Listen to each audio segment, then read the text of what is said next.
한 절씩 교독하겠습니다. 누가복음 24장 13절부터 35절입니다. 그날에 그들 중 둘이 예루살렘에서 25리 되는 엠마오라 하는 마을로 가면서 그들이 서로 이야기하며 문의할 때에 예수께서 가까이 이르러 그들과 동행하시나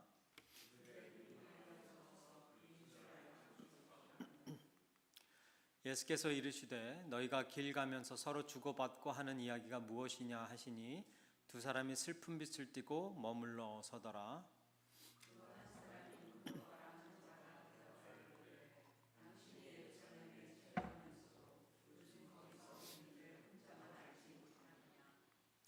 이르시되 무슨 일이냐 이르되 나사렛 예수의 일이니 그는 하나님과 모든 백성 앞에서 말과 일에 능하신 선지자이거늘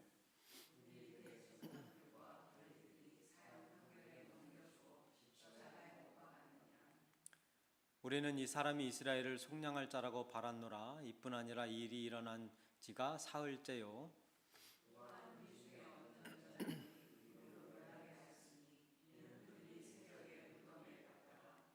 그의 시체는 보지 못하고 와서 그가 살아나셨다는 천사들의 나타남을 보았다 함이라.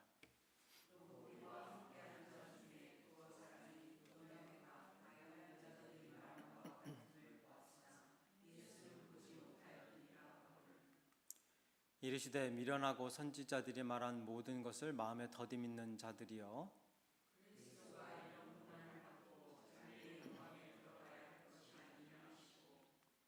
이에 모세와 모든 선지자의 글로 시작하여 모든 성경에 쓴 바 자기에 관한 것을 자세히 설명하시니라.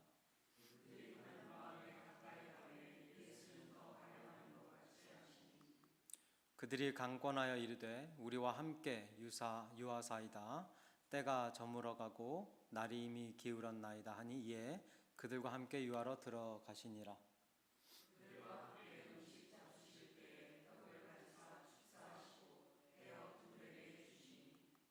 그들의 눈이 밝아져 그인 줄 알아보더니 예수는 그들에게 보이지 아니하시는지라.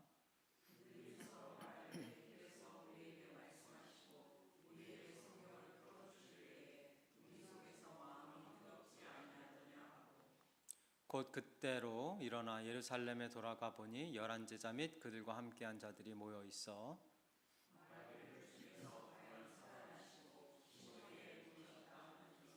함께 봉독합니다. 두 사람도 길에서 된 일과 예수께서 떡을 떼심으로 자기들에게 알려주신 것을 말하더라. 아멘. 하나님 오늘 또 저희들에게 주신 귀한 시간, 귀한 말씀 하나님 저희들 나누게 하시고 또 온전히 전할 수 있도록 또 하나님 음성 들으며 나아갈 수 있도록 축복하여 주옵소서. 예수님의 이름으로 기도드립니다. 아멘. 오늘은 두 제자의 구원받은 이야기라는 제목을 가지고 함께 말씀 나누도록 하겠습니다. 오늘 종료주일 예배로 드리는데요. 그 종료주일을 우리가 보통 생각하면 예루살렘 성에 입성하시는 예수님의 모습을 떠오르게 합니다. 성경에서 이 종려나무는 승리를 의미하죠. 그리고 또 평화를 상징하는 것이 종려나무입니다. 예수님의 그 고난 주간이 시작되기 바로 전에 예루살렘에 예루살렘 성전으로 들어가시면서 주위 모든 그 사람들이 호산나 호산나를 외쳤던 그런 장면들이 떠오르는 날이 바로 종려 주일입니다.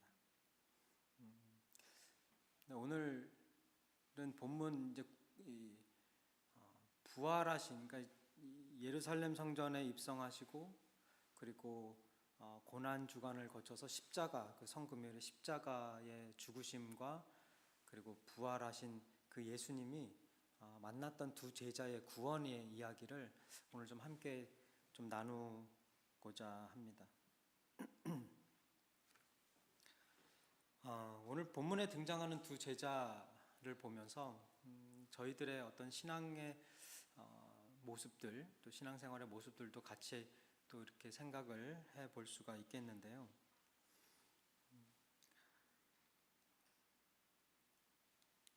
부활하시기 전에 분명히 두 제자들도 예수님의 많은 것을 보았고 예수님과 많은 시간을 함께 했을 것이고 예수님께서 예루살렘 성전에 들어가시는 그 상황들, 그런 모든 것들을 다 경험하고 잡히신 것까지 보고 십자가에 달려 죽으신 것까지도 보고, 그리고 예수님께서 다시 살아나실 것이다 라는 예언 또한, 그 말씀 또한 들었던 사람들이었어요. 그뿐만 아니라 사흘째 되던 날, 그러니까 예수님께서 죽으신 지 3일 후에도 예수님의 무덤가에 시체가 없었다라는 이야기와 예수님이 부활하셨다라는 그런 이야기들을 들었던 제자들이었고요. 그리고 예수님께서 부활 후에 자기가 먼저 갈릴리로 갈 것이다라고 하신 말씀을 들었던 사람들, 들었던 제자들이 바로 이 두 제자들이었어요. 마태복음 26장 32절에 이런 말씀이죠. 내가 살아난 후에 너희보다 먼저 갈릴리로 가리라. 근데 이 두 제자가 예수님의 그 수많은 기적들과 말씀들과 가르침과 그리고 수많은 시간을 함께 동고동락하며 보냈음에도 불구하고 예수님께서 부활하셨다는 소식까지 들었음에도 불구하고 이들의 발걸음이 갈릴리가 아닌 엠마오, 예루살렘의 서쪽이 엠마오고 동쪽이 이제 갈릴리인데, 북쪽이 갈릴리인데 그쪽으로 가고 있었어요. 이 두 제자들의 지금까지의, 그러니까 예수님, 엠마오로 가고 있는 이 두 제자들의 신앙은 도대체 어떤 신앙이었을까?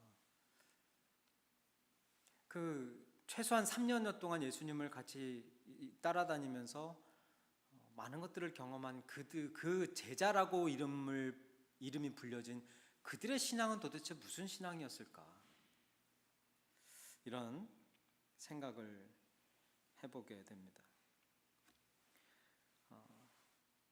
예수님께서 살아나신 후에도요, 그들 앞에 찾아갔는데 예수님을 못 알아봐요.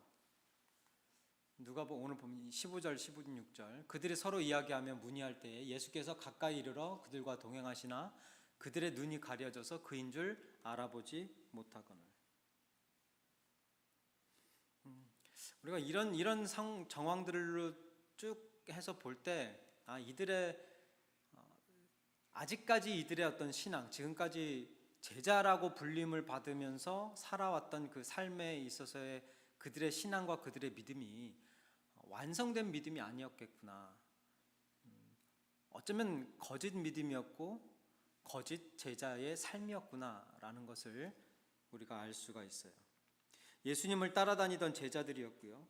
예수님께서 행하신 많은 기적들을 보았고 많은 가르침들을 받았던 그들이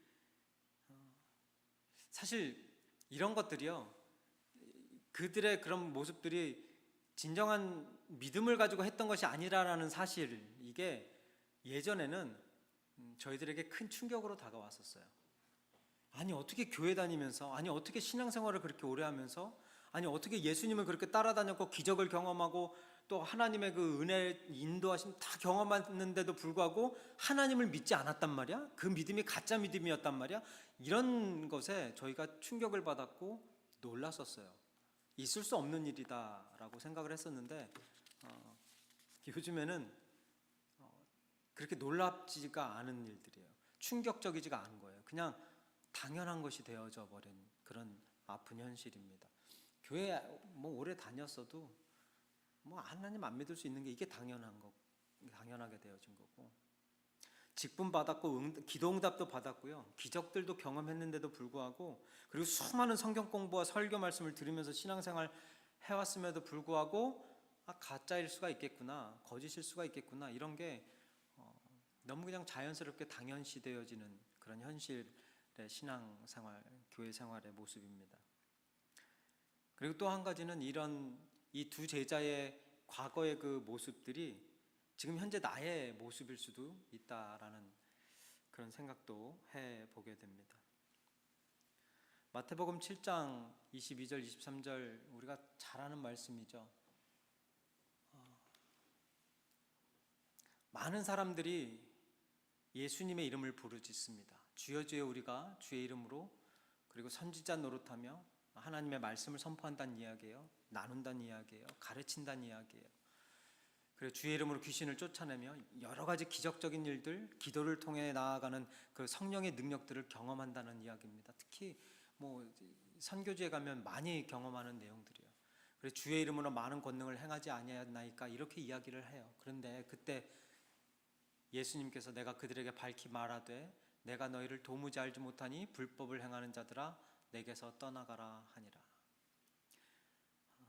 이런 말씀을 주님께서 우리들에게 내가 너를 도무지 알지 못한다라는 그런 말씀을 할 수도 있다라는 거예요. 과거 예수님 이제 조금 있다가 보겠지만 진정으로 거듭나기 전까지의 이 두 제자들의 삶의 모습을 봤을 때 예수님께서 충분히 그런 말씀을 할 수 있다라는 거죠. 내가 도무지 너희를 알지 못한다. 불법을 행하는 자들아. 그들의 행했던 모든 행실들은 세상이 볼 때 착한 행실들이었고 옳은 행실들이었고 좋은 유익한 행실들이었어요. 그러나 하나님의 눈에 볼 땐 다 불법인 거예요. 왜? 믿음 없는 예수 그리스도 복음 없는 선행이었기에, 예수 그리스도에 없는 신앙생활 종교생활이었기에 다 그 불법으로밖에 보이지가 않는 거예요. 누구의 시선에선요? 하나님의 시선에선 그렇다는 거예요. 여러분 교회에 있는 네 그룹 A, B, C, D 기억나십니까? 오랫동안 한동안 이야기 안 했는데요. 어텐더가 있고 비기너가 있고 크리스찬이 있고 디사이플이 있어요.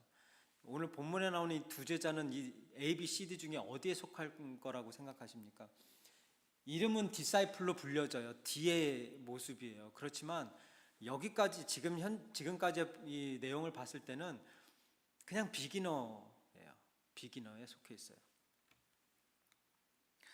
교회 생활도 알고 신앙생활도 어떤 건지 알고 기적도 경험하고 다 체험하고 다 했는데, 그래서 디사이플처럼 행동하고 디사이플인 양 살아오고는 있지만 뭐의 과정이 없었던 거예요? 이 C의 과정이 없이 그냥 바로 D로 넘어가 버리는 거예요.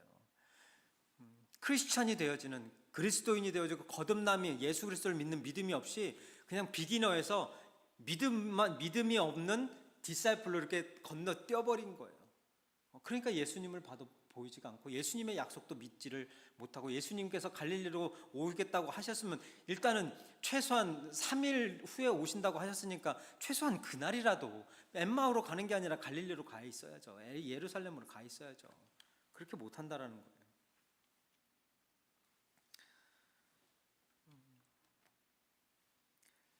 그들은 예수님의 죽음에 낙심하면서 자신들이 속해 있었던 예전의 그 자리로 돌아가고 있는 것입니다.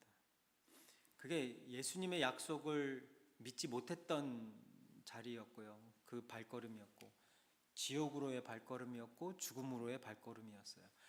우리가 참 되게 보면 그래요. 우리의 이 본 모습들이 있잖아요. 그게 본성들이 있겠고, 그러니까 다른 건 성격이 이런 건 다 떠나서 이 신앙이라는 어떤 그런 걸, 믿음, 하나님 예수 그리스도 복음이라는 걸 놓고 볼 때 오뚜기 같은 것 같아요. 그러니까 복음이라는 것이 우리의 그 내면에 우리의 이 심령 가운데 딱 자리를 잡고 있으면 어디로 갖다 쳐도 나중엔 다 돌아와요. 그렇죠? 왜 복음이라는 이 중심 코어이, 이게 나의 중심인 이 복음이 내가 얼루 넘어지고 얼루 쓰러지고 얼루 내던져져도 다시 그 자리로 돌아오게 만들어요. 그게 복음의 능력이죠. 근데 반대로 이 복음이 아닌 다른 게 그 중심에 있어도 어떤 방향으로 돌아가도 결국에는 다시 그 자리로 돌아오게 되어져 있는 거예요. 믿음이 없는 경우가 그런 것 같아요. 그러니까 복음의 어떤 그 하나님에 대한 그런 게 이게 딱 차 있을 때는 우리가 세상에 유혹이 오고 넘어질 때도 있잖아요. 흐트러질 때도 있고 막 흔들릴 때도 있어요. 그렇게 살짝 넘어진다 하더라도 다시 여기로 돌아오는데, 반대로 세상에 뿌리를 받고 있는 사람들은 여기로 가는 척은 할 수 있어요. 그죠? A처럼 B처럼 그리고 D처럼 살 수도 있어요. 그렇게 갔다가도 결국에는 다시 돌아오는 거예요. 이들이 지금 발걸음이 어디로 향하고 있다고요? 세상으로 향하고 있는 거예요. 그러니까 어쩔 수 없이 그렇게 돌아가는 거예요. 예수님의 제자처럼 3년여를 살았지만 결국에는 어느 딱 그 순간이 되면 띵 하고 돌아오는 거예요. 그 오뚜기처럼 그렇게 되어지는 거예요.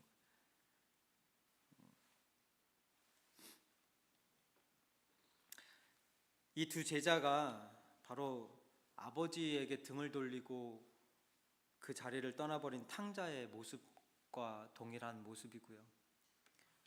그리고 목자를 떠나서 길을 잃고 헤매는 양이었고, 우상들에게 발걸음을 옮겼던 이스라엘 백성들이었고요. 그리고 옛것에 미련을 버리지 못하고 다시 뒤를 돌아본 롯의 아내였고, 지금 이 순간에도 예수님의 부활을 보지 못하고 세상만을 바라보고 있는 모든 사람들의 모습이 지금 엠마오로 향하고 있는 이 두 제자의 모습을 통해 그려지고 있는 것입니다. 그런 소망 없는 길이잖아요. 예수님 없는 길, 낙심과 또 좌절과 그리고 더 이상 어떤 그 구원에 대한, 생명에 대한 그런 소망 없는 길을 걸어가고 있던 두 제자에게 저 같으면 안 찾아갔을 수도 있을 것 같은데 모르겠어요. 근데 예수님이 또 찾아가십니다. 베드로를 찾아가셨던 것처럼, 요한을 찾아가셨던 것처럼 다시 베드로를, 이 두 제자를 예수님께서 찾아가십니다. 15절에 그들이 서로 이야기하며 문의할 때에 예수께서 가까이 이르러 그들과 동행하시나. 뭐 다 아시는 거겠지만 다시 한번 말씀드릴게요. 구원은 예수님께서 찾아오시는 것서부터 시작이 되어지는 거예요. 우리가 예수님을 찾아가는 게 절대로 아닙니다.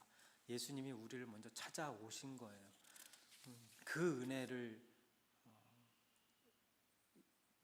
풍성하게 느낄 수 있으면 좋겠어요.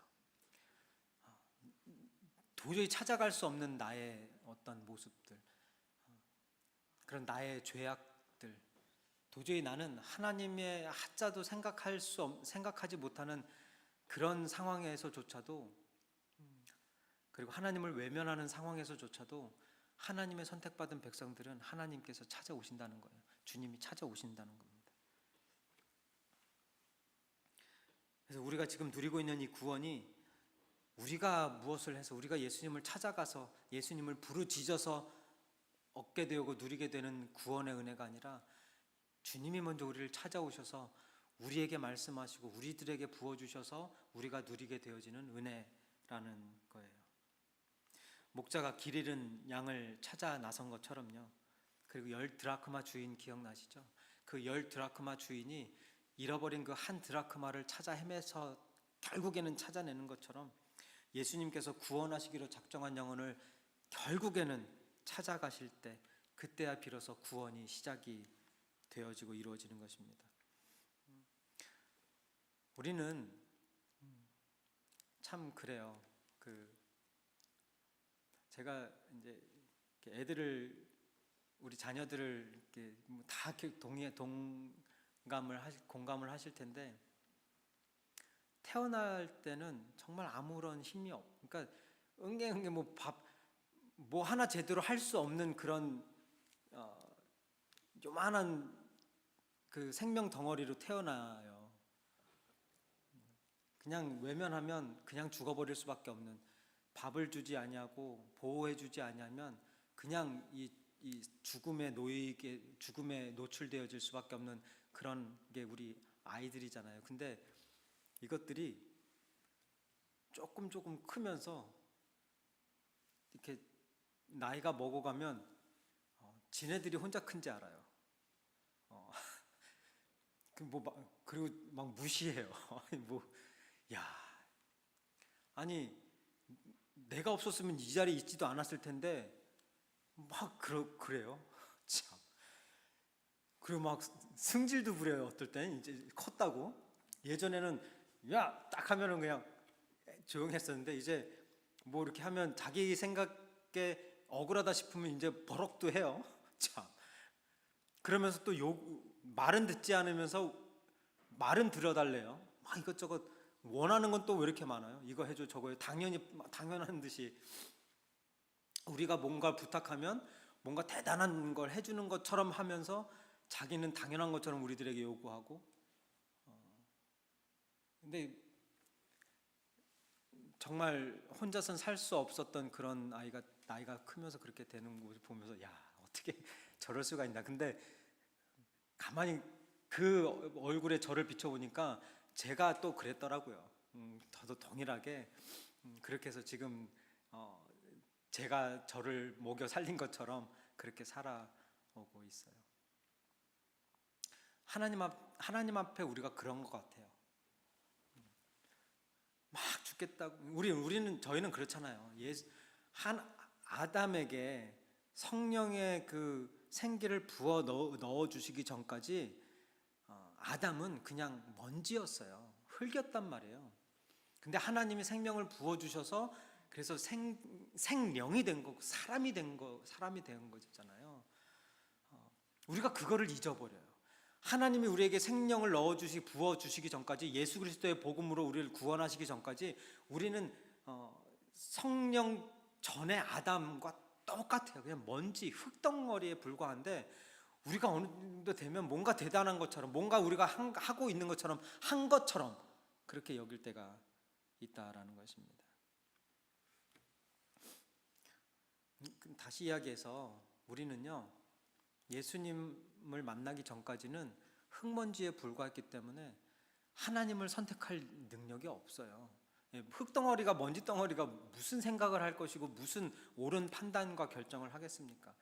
하나님이 찾아오셔서 우리를 빚어주시고 만져주셔서 우리에게 성령의 그 생명을 불어넣어 주시고 복음을 넣어 주셔야지만이 그때 눈이 떠지고 그때 호흡을 하게 되는 거예요. 그때 하나님의 사람으로 다시 거듭나게 되는 것입니다. 그러니까 구원은 하나님이 먼저 우리를 찾아오셨을 때부터 시작이 되는 거라는 이야기예요. 도르트 신경 첫째 교리 제9장 칼빈의 5대 교리라고 하는 거 있잖아요. 이게 도르트 신경이에요. 이제 11세기 그때 경에 알미니안주의가 막 이제 흥왕했을 때 잘못된 구원론을 가리키고 있었던 그 알미니안주의에 반박하기 위해서 올바른 성경 말씀으로 정리해서 교육하고 가르치기 위해서 정리한 게 도르트 신경인데, 그것을 저희들이 쭉 오면서 이게 칼빈의 5대 교리로 이렇게 부르고 있는 거예요. 거기 중에 이런 9장에 이런 가르침이 있어요. 하나님께서 인간을 선택하시는 것은 그 선택의 선행 조건이나 원인 등으로서 인간 속에 있는 어떤 예지적인 믿음이나 앞을 바라보는 어떤 신앙 믿음이나 그 믿음에 대한 순종, 선행이죠. 거룩함 또는 그 밖에 다른 어떤 착한 성품이나 기질에 근거한 것이 아니다라고 가르쳐요. 그러니까 우리 먼지에게 뭘 기대를 하겠습니까? 기대할 수가 없는 거예요. 아무것도 할 수 없는 그 상태에서 하나님이 우리에게 찾아오셨기에 그래서 그걸 은혜라고 부르는 것이고, 그래서 그걸 무조건적인 은혜라고 이름 붙여지는 거예요. 이것이 하나님의 구원의 은혜입니다. 이렇게 예수님의 찾아오심을 통해서 구원의 은혜를 경험하고 있는 두 제자에게 예수님께서 이제 구약을 강해하기 시작을 하세요. 구약의 말씀들을 쭉 이야기하고 계세요. 자, 아직까지 이 제자들은 예수님이 누군지 모르는 상황이에요. 지금 눈앞에 있는 예수님이 부활하신 예수님인지 모르는 상황에서 예수님께서 구약의 말씀들을 쭉 가르치고 계세요. 27절 우리 함께 봉독해 보겠습니다. 이에 모세와 모든 선지자의 글로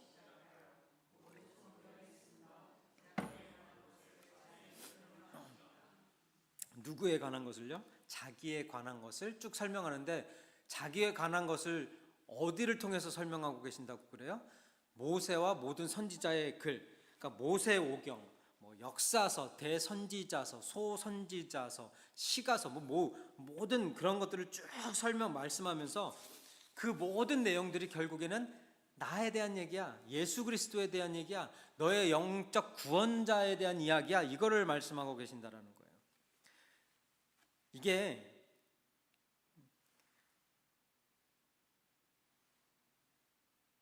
우리가 죽으나 사나 우리가 어느 상황이나 어떤 환경에 있든지 간에 예수님을 전할 수밖에 없는 이유예요. 그러니까 성경 어디를 봐도 예수님의 이야기니까, 지난주에도 말씀 나눴던 거잖아요. 성경 어디를 봐도 예수님에 대한 이야기니까, 구약을 봐도 예수님에 대한 이야기, 신약을 봐도 예수님에 대한 이야기, 결국에서 선의 어떤 우리 선행들, 살면서 어떤 그런 지혜의 말씀들, 모든 것들을 다 봐도 그게 결국에는 예수 그리스도로 연결되어지고 예수 그리스도를 통해야 되고 예수 그리스도를 전하는 통로가 되어야 되는 거잖아요. 그렇기 때문에 예수 그리스도를 전할 수밖에 없는 거예요. 예수님을 보고 예수님을 전하고 예수님만을 생각해야 되는, 성경을 읽을 때나 신앙생활 할 때나 마찬가지죠.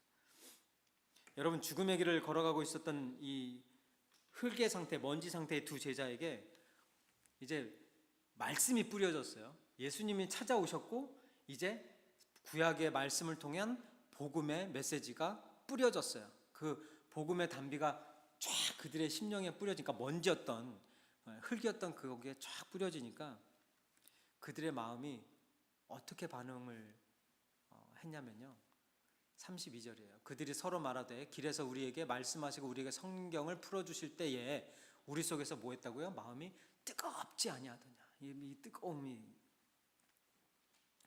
여기에서의 뜨거움이 여러 가지가 있을 수 있겠지만 첫 번째로는 성령의 임재하심에 대한 뜨거움일 수가 있을 거예요. 말씀이 들어올 때 우리 안에서 내재하시는, 우리 안에서 임재하셔서 역사하시는 그 성령님께서 우리의 마음을 막 뜨겁게 막 이렇게 불타오르게 하시는 거, 이게 하나의 의미가 있을 수 있겠고요. 그리고 또 하나는, 여러분 말씀 먼저 볼게요. 베드로후서 3장 12절과 13절에 이런 말씀이 있습니다. 하나님의 날이 임하기를 바라보고 간절히 사모하라. 그날에 하늘이 불에 타서 풀어지고 물질이 뜨거운 불에 녹아지려니와 우리는 그의 약속대로 의가 있는 곳인 새 하늘과 새 땅을 바라보도다. 그러니까 마음이 막 뜨거워진다라는 것이, 그 어떤 그 불을 경험한다라는 것이요, 성령의 임재가 있을 수 있겠고, 또 한 가지는 그 성령의 불길을 통해서 우리의 죄악들이 다 태워져 버리는 것 또한 의미할 수 있다라는 겁니다. 그러니까 거듭남, 죄사함, 그것 또한 이 뜨거움에서 우리가 경험할 수 있는 거예요. 여러분, 가짜 금과 순금을 불에 넣고 태우면 어떻게 되는지 혹시 아세요? 가짜 금은 금까지 다 타버립니다. 다 없어져요. 이게 불신자들의 운명이에요. 근데 이 금덩어리, 진짜 금은 불에 탁 넣으면, 진짜 성도는 불에 탁 넣으면, 성령의 불이 확 임하면 어떻게 되어져요? 불순 물만 타버려요. 그리고 그 금은 그대로 보존이 되죠. 성령의 불이 임하시면, 우리가 마음이, 그 성령을 통해 마음이 뜨거워지면 우리의 죄악들이 다 태워지는 거예요. 우리는 어떻게 되고? 보존이 되고요. 새 하늘과 새 땅을 바라보는, 거기에 살게 되는 구원받은 자, 하나님의 자녀로 그대로 보존이 되지만, 우리 안에 있었던 모든 그 불순물들, 그런 죄악들, 이런 것들은 싹 다 타버린다니까요. 할렐루야. 네, 이게 성령의 임재예요. 성령의 임재하심.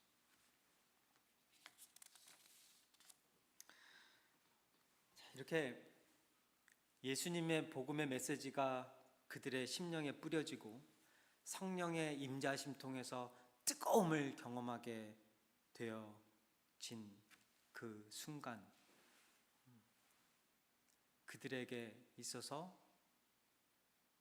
잊혀져서는 안 될 그런 역사가 이루어집니다.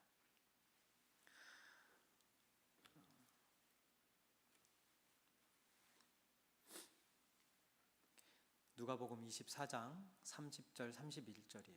그들과 함께 음식 잡수실 때에 떡을 가지사 축사하시고 떼어 그들에게 주시니 그들의 눈이 밝아져 그인 줄 알아보더니 예수는 그들에게 보이지 아니하시는지라.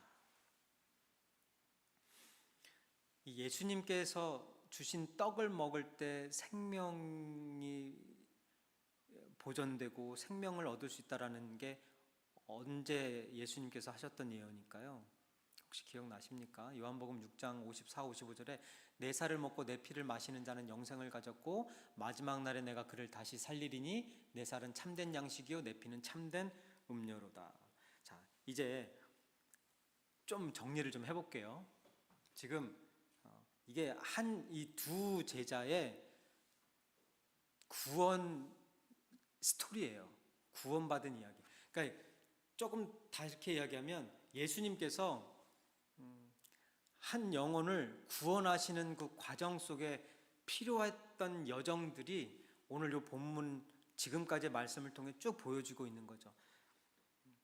거짓 믿음이었어요. 미완성된 믿음으로 제자인 척 살아왔던 그 사람들에게 예수님께서 찾아가십니다. 전적 타락의 그 제자들에게 예수님께서 먼저 찾아가세요. 구원의 은혜죠.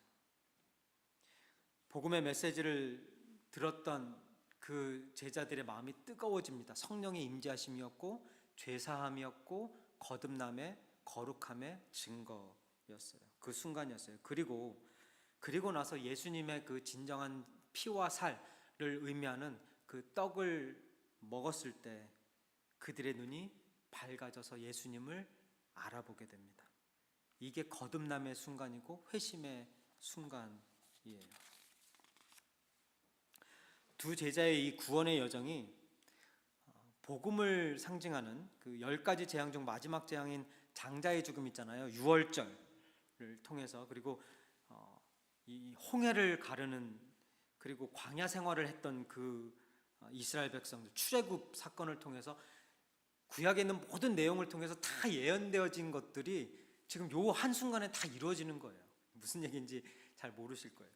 자, 양떼를 구원하시기 위해 자신이 그들의 목자가 되어주시겠다고 예언한 에스겔서 34장의 예언이 성취되어지는 순간이 바로 요 순간이었고요. 성령을 부어주시겠다고 약속하셨던 에스겔서 36장의 예언이 이루어진 순간이 어떤 순간이라고요? 예수님께서 이 두 제자를 찾아가셔서 그들을 구원하시는 이 내용이 구약에서부터 계속해서 예언되어져 있는 거예요. 부활하신 예수님을 통해 구원받게 될 우리들의 그 삶을 계속해서 쭉 이야기하신 것이 오늘 이 사건을 통해서 다시 한번 확인되어지는 거예요. 재현되어지고 있는 겁니다. 그리고 이 본문의 사건은요, 다락방 성령 강림 사건 이후에 완전히 거듭나게 된 그 120명의 제자들 있잖아요. 그 제자들하고 빌립의 복음 강해를 통해서 세례를 받고 성도가 된 에디오피아의 그 내시, 그리고 다메섹 선상에서 예수님을 만나서 거듭나게 된 바울, 그리고 주님을 통해 마음 문이 열려 복음을 믿게 된 루디아, 이런 모든 구원의 사건들을 재현하는 것이 미리 보여준 사건이 이 두 제자의 구원받은 사건이에요. 그리고 이 두 제자들의 구원의 여정을 보면 누구의 구원의 여정과 똑같다는 것을 깨닫게 됩니까? 나를 구원하신 나의 그 구원의 여정과 동일하다는 것이 깨달아져요. 주님께서 전적 타락, 먼지밖에 안 되는 나를 찾아오신 그 순간이 있을 것이고, 그리고 그 예수님을 통해서 나라는 존재가 어떤 존재인지 말씀을 통해 들려졌을 때가 있을 것이고, 그때 어느 순간 나도 모르는 그 순간, 내가 기대하지도 않았던, 내가 생각하지조차도 못했던 그 어떤 순간에 하나님의 말씀이 내게 들려오고 내 마음 안에서 성령의 그 뜨거운 무언가가 마음이 막 불타버릴 것 같은 그런 아픔과 고통의 불탐이 아니라 따뜻함과 온유함의 평안강의 그 행복의 그 뜨거움이 막 경험되어지는 그 순간, 그 복음의 메시지를 하나하나 먹고 또 먹을 때 예수 그리스도가 갑자기 보여지는 거예요. 갑자기 예수님이 진짜 살아계신 분이다라는 게 느껴지는 거예요. 그의 손길이 느껴지고요, 그의 음성이 느껴지고요, 그의 숨결이 느껴지는 그 순간들을 경험하고 나서야 비로소 나는 거듭난 자다, 내가 A, B에서 멈춘 것이 아니라, 그리고 C를 거친 D의 인생을, 가짜 인생을 산 것이 아니라 내가 진정한 크리스찬이 되어서 제자의 삶을 살고 있는 자라구나, 그런 깨달음이 생기게 되는 것입니다. 지금까지 31절까지가 구원받기 전에 구원받을 성도가 경험하게 될 구원의 여정이에요. 전적 타락, 주님의 방문, 말씀 선포, 성령의 역사, 죄사함, 거듭남, 구원, 그리고 여기까지가 구원받을 때의 상황이고, 오늘 보면 마지막 절 32절부터 35절까지는 구원받은 후에 나타나는 변화에 대해서 설명을 가르쳐주고 있는 내용이에요. 자, 오늘 32절부터 35절까지 말씀 보겠습니다. 그들이 서로 말하되 길에서 우리에게 말씀하시고 우리에게 성경을 풀어주실 때 우리 속에서 마음이 뜨겁지 아니하더냐 하고, 곧 그때로 일어나 예루살렘에 돌아가 보니 11 제자 및 그들과 함께한 자들이 모여 있어 말하기를 주께서 과연 살아나시고 시몬에게 보이셨다 하는지라. 두 사람도 길에서 된 일과 예수께서 떡을 떼심으로 자기들에게 알려주신 것을 말하더라. 여기 보면 지금 구원받은, 예수님 만나서 거듭남의 그 순간을 경험한 제자들, 두 제자의 구원 후에 변화된, 경험하게 된 특징들 3가지가 여기 안에 담겨져 있어요. 첫 번째는 마음이 뜨겁지 아니하더냐, 그러니까 마음의 온도가 달라지는 거예요. 성령의 그 불로, 그러니까 성령의 인도하심 때문으로 인해서 뜨거워지는 게 있어요. 아까 이 뜨거움이라는 것이 성령의 임재하심이라고 말씀드렸고, 죄사함, 이 죄가 태움받는 그런 순간이라고 말씀드렸는데, 여기에 또 한 가지를 덧붙이면, 여러분 뭐 할 때 이 심장, 마음이 뜨거워집니까? 사랑할 때, 누군가를 사랑할 때 마음, 뜨거운 마음이 생겨요. 하나님을 사랑하게 되어질 때 뜨거워집니다. 마음이 뜨거워져요. 예수님을 사랑할 때 마음이 뜨거워져요. 그 뜨거움을 가지고 복음을 들고 이 세상으로 나아갈 때, 그때 이웃들을 향한, 그 불신자들을 향한 그 우리의 마음이 뜨거워질 때가 있어요. 그래서 막 어쩔 때는 견디지 못할 때가 있어요.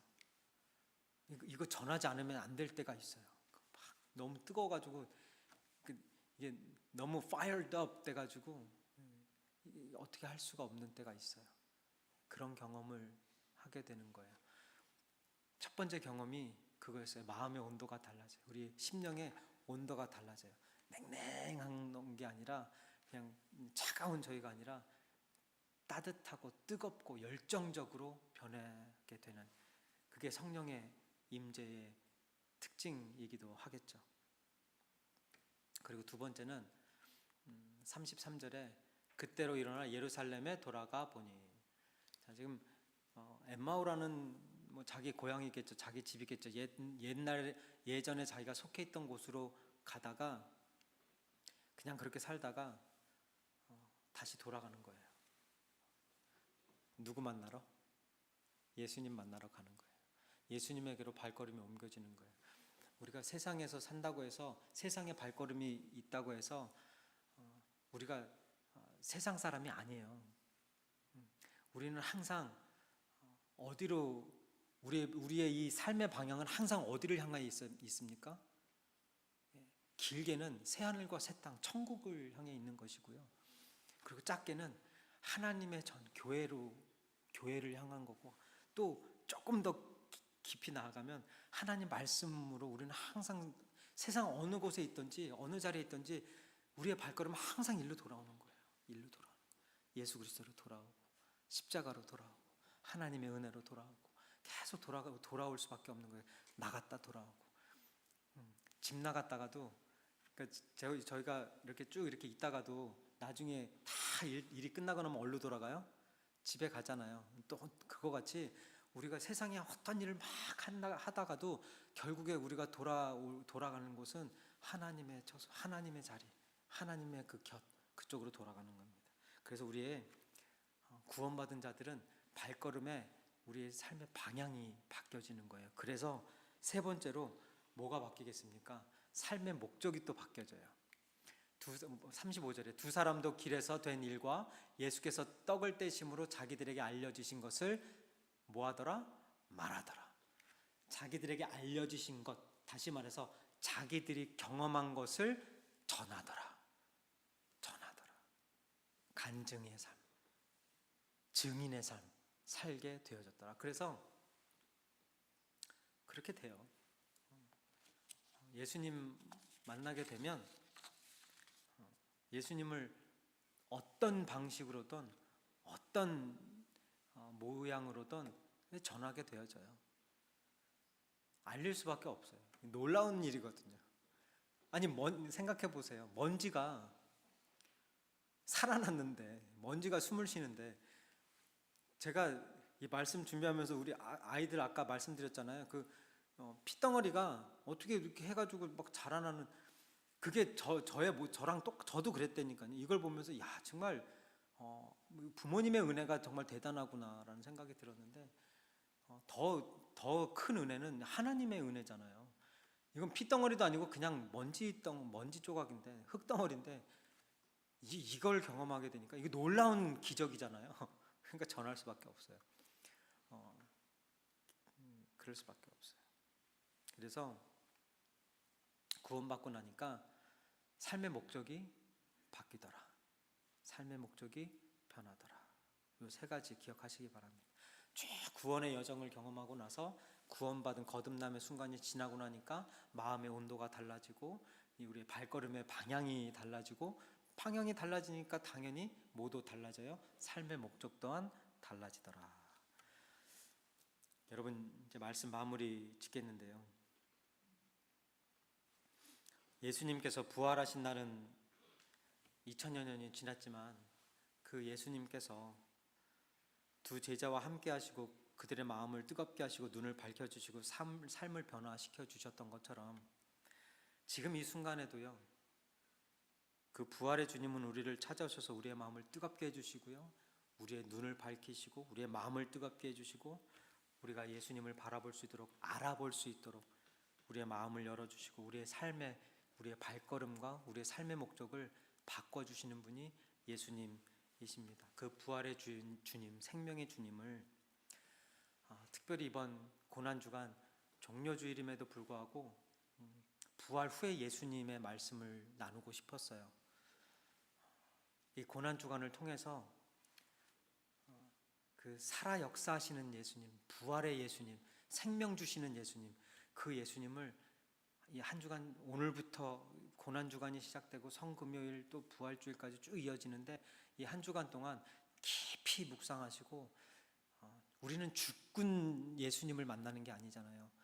죽음에서 승리하신, 죽음을 넘어버리신 그 부활하신 예수님을, 그 예수님을 만나야 되잖아요.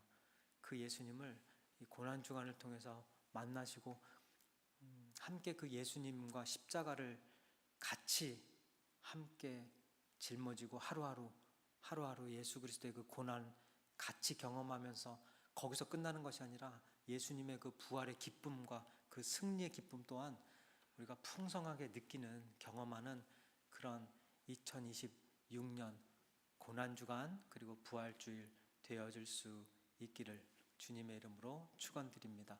기도하겠습니다. 하나님, 한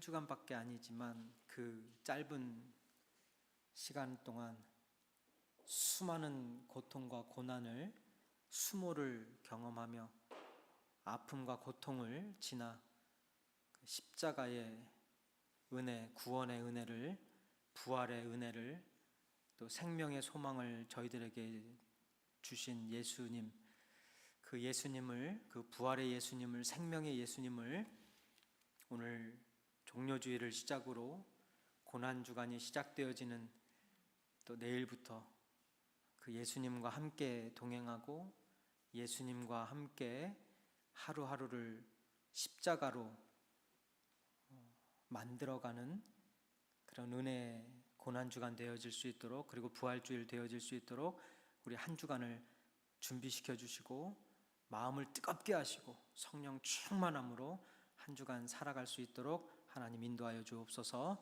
감사드리며 예수님의 이름으로 기도드립니다.